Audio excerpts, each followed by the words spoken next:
दूसरों से वैसा बर्ताव कतई नहीं करना चाहिए जो आपको स्वयं के लिए पसंद ना हो। जो अमेरिका पूरी दुनिया को नसीहतें देता फिरता है, दूसरों के मामलों में टांग अड़ाता रहता है, आज जब वही व्यवहार उसके साथ हो रहा है तो अमेरिकी बिलबिलाने लगे हैं।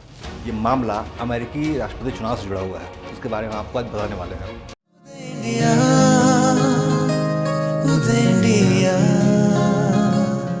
नमस्कार, उदय इंडिया में स्वागत है आपका। मैं हूं अंशुमान आनंद।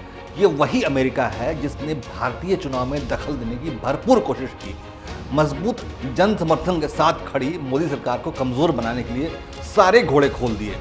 अमेरिकी डीप स्टेट, मिशनरीज और जॉर्ज सोरोस जैसे बिलियनर्स ने भारत में अपनी कठपुतली सरकार बनाने की कोशिश में पूरी दुनिया में अपनी नाक कटवा ली।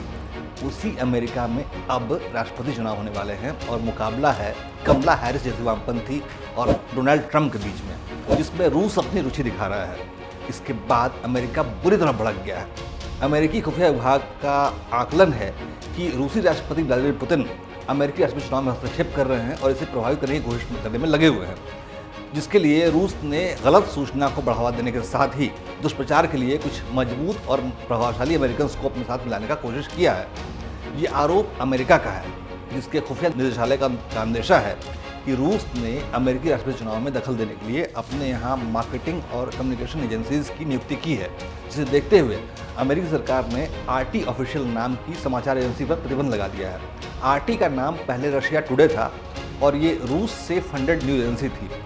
RT ने अमेरिका में 2017 में विदेशी सरकार के एजेंट के रूप में रजिस्टर करवाया था।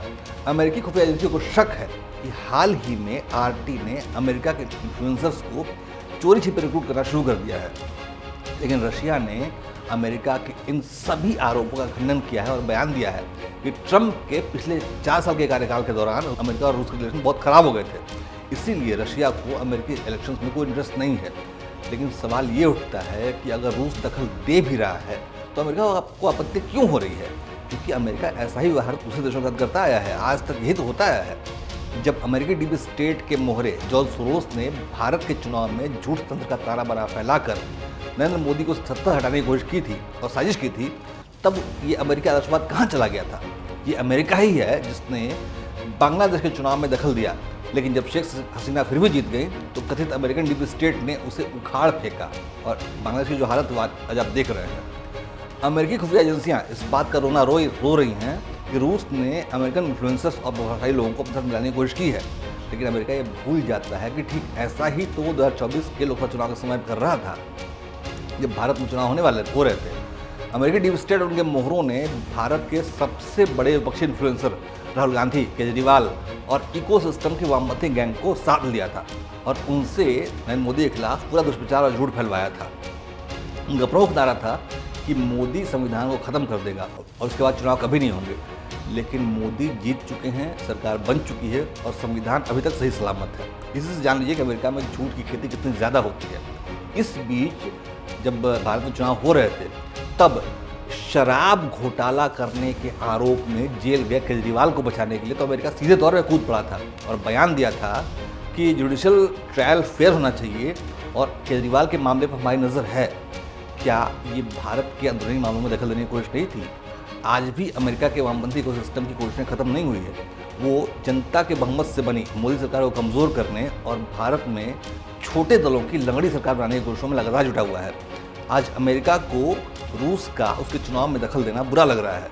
इसके बावजूद अमेरिकी दूतावास के अधिकारी हमारे विपक्षी दलों के साथ मिलकर भारत में बांग्लादेश जैसी अफरा तफरी मचाने की कोशिशों में लगातार जुटे हुए हैं। जब संसद में वक्फ संशोधन विधेयक आता है तो अमेरिकी राजनयिक जेनिफर लार्सन ओवैसी जैसे कट्टरपंथी नेता से मिलने लगती हैं।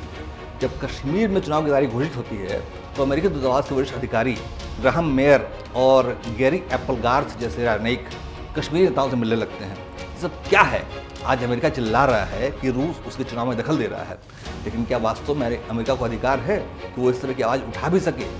अमेरिका को याद रखना चाहिए कि अति सर्वत्र वर्जित, अति का अंत एक दिन जरूर होता है और भारत अमेरिका के लिए अति का वही अंतिम पड़ाव है। जब जब अमेरिका ने भारत में दखल देने की कोशिश की है तब तब उसका मुंह काला हुआ है। आज अमेरिका की अर्थव्यवस्था लगातार ढलान पर है, उसकी उत्पादकता समाप्त होती जा रही है।